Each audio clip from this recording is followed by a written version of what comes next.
Live from Siouxland's news source, this is KTIV News 4. I'm glad we know where he is now. There's still a lot of questions. You know, things don't make sense, but we have him now, so.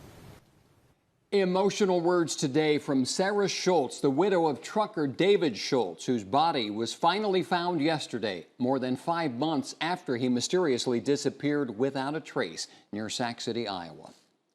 Good afternoon. Thanks for joining us. I'm Al Jones. And I'm Larry Wentz. It's finally over. That's how Sarah Schultz put it in this morning when tearfully speaking about her husband, David Schultz, who'd been missing since November 21st. She says she learned from the sheriff yesterday afternoon that her husband's body had been found, and she was able to confirm it was him by the boots found with the remains.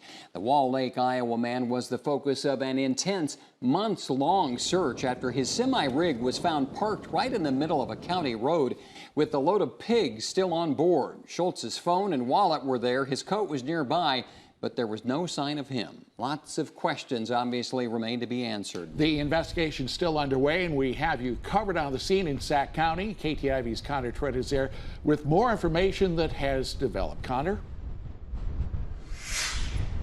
Thanks, Larry. Yeah, I'm out here in Sac City in the general area of where David Schultz's body was found yesterday. It was truly a very somber experience at the press conference this afternoon. David Schultz's wife, Sarah, along with the United Cajun Navy representative, Jacob Rowley, spoke with the media for about 25 minutes today.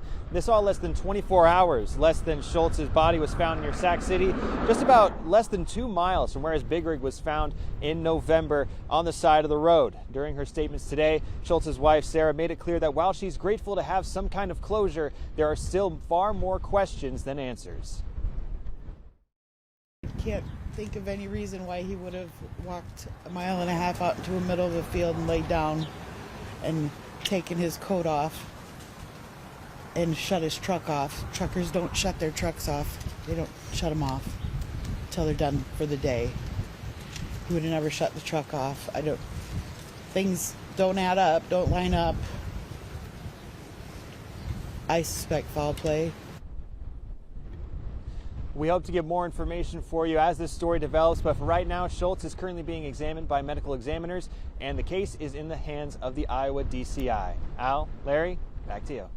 All right, thank you very much. Of course, we'll keep you updated on the situation as things develop. Thanks, Connor.